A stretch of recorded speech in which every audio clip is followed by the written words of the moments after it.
Hello, I'm Henry Stater, and welcome to my podcast. This episode is going to be on the ritualized use of psychedelics in different tribal cultures.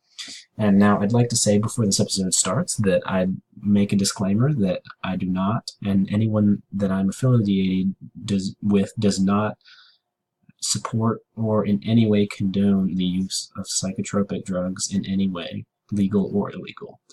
And so I'm going to start off with the Mexican tribe and group of relatives, basically, of this woman here, Maria Sabina. Now, she was famous for taking and finding this psilocybe cubensis mushroom, drying them, and then using them in ritualized ceremonies. And she basically took what most people in the modern day think of as shrooms and popularized them in the ritual community. And so she would take these mushrooms, dry them, and give them to her close family or someone who in the community that needed something fixed, basically, whether it be a medical condition or a spiritual condition, as she would probably say, or something similar to that. And so Vice's Hamilton Morris was able to watch one of these ceremonies and be a part of one of these ceremonies, although not led by Sabina herself, as she has passed away, but her son. And so Hamilton Morris was given, along with two other relatives of the Sabina family, a dose of psilocybe cubensis mushrooms that had been dried before.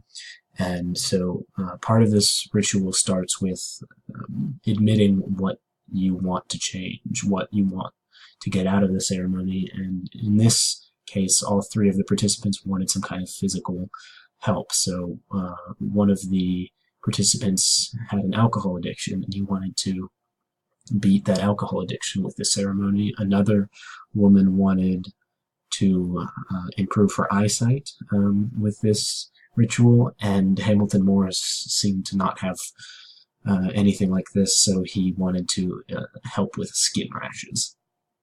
And so this is also very common. These physical ailments are a very common thing that they tried to help. And so in the ceremony, they were given the mushrooms, and once they started feeling effects, and just before they started feeling effects, the leader of the ceremony wafted sage and different burning plants in front of them to waft away bad spirits and to make them go away.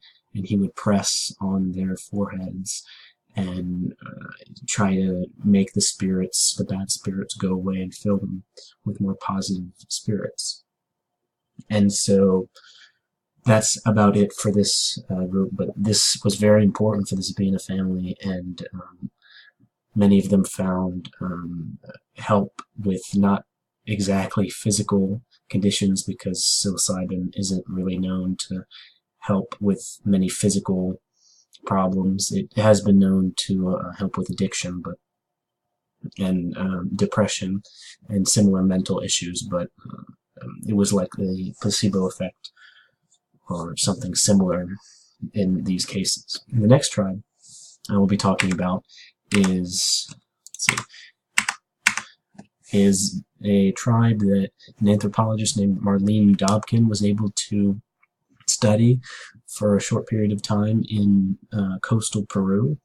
And so these Peruvians, these people from Peru, used the San Pedro cactus, which contains mescaline, and what they did was they cut the outsides out and shredded it, or some simply just cut it up if they didn't have access to a machine like this, and made tea with it. And then they had ceremonies that some would look something like this, and others would look like closed rooms, more dark. And they changed from shaman to shaman. And so Dr. Dobkin was able to actually sit in on one of these experiences by a shaman and his assistant. And I'd like to read a small portion of this experience. And so the shaman and his assistant kept a tobacco snuff in their nose as they performed the ceremony and used strong symbolism with swords, having the patient symbolically put their hands on the handle and surrender themselves, and then swinging the sword in the air to eliminate evil spirits in the air. This shaman also used strong Christian elements in the ceremony, including the Lord's Prayer in Spanish and some partially garbled yet roughly recognizable Latin prayers. And so Dobkin suggests that because of the strong Catholic influences of Spain that had come into Peru previously, the original religion of Peru, which is more tribal and more based on nature, had mixed with the Catholic religion and all grew even further with the use of San Pedro cactuses in their rituals. And the next tribe I will be talking about is the Bwiti in Gabon, Africa. And so the Bwiti use the root bark, or powdered root bark from this plant here, the shrub called Tabernet iboga, in a initiation ceremony to join this group. And so this picture depicts the ceremony where they would paint themselves and eat shredded or powdered iboga root bark. And iboga root bark is very, very important to the Bwiti people because most of their religion and beliefs are based on what they experienced during this initiation. And we know this because 10 to 20% of people, for some reason, do not feel the effects of iboga. And so many or most of these people that don't feel the effects in the initiation end up not joining the Bwiti because it is such a staple of their religion and culture. And so the iboga, when it works correctly, often brings a dreamlike state which induces the user to think that they're seeing or speaking to, or both, an ancestor or a group of ancestors. And usually they do this while walking along a path, which is usually seen symbolically as life, and they see different routes on the path, and usually they use this initiation to help them along in their life, and they use it to basically see what to do in later life. And so James Fernandez, an anthropologist at the University of Chicago, actually was able to go down to Gabon and speak with some of these Bwiti people for his book, and started a small study in which he noticed these effects and noticed that the correlations between them, between each use, and he talked to some of these people about their use. And so I'm going to read a few descriptions from people of the Bwiti tribe that describe to Dr. Fernandez about their experience. And so one man said he heard and saw various of his ancestors. They walked with him and instructed him on his life in the Bwiti and elsewhere. And another man noted in his retelling of his visions to Fernandez that he saw and spoke with his grandfather, and he told him how to continue his life in a more and meaningful way. He said that his grandfather helped him play his ngombe, which is similar to a harp, and told him that this ngombe would guarantee him in his life. And so a lot of these Bwiti take what they see and what they experience in these practices, in this initiation, and they remember that, and they use it as a guide for the rest of their life. And this is a huge part of their culture, and it's amazing that not really anyone understands how important this is to some people and how important it is to some cultures. Now, the next substance I'm going to be talking about is a little more widely used. It's used by a number of tribes, mainly in South America, like the Piaroa tribe and the Yanomami tribe, which are both based near the Amazon basin.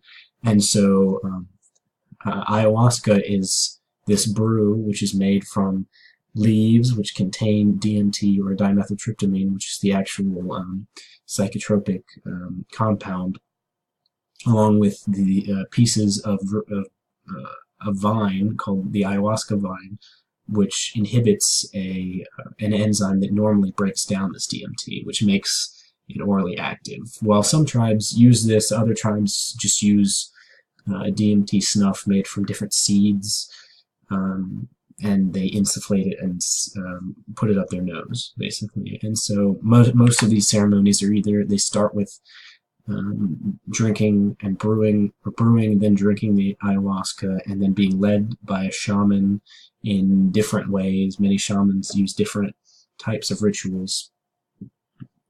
And Dr. Rachel Harris, who is an anthropologist that wrote a book on DMT and ayahuasca, who also ran a study that showed that ayahuasca users felt more one with the universe, and they felt like they were connected to their spiritual side and their deity more after their use.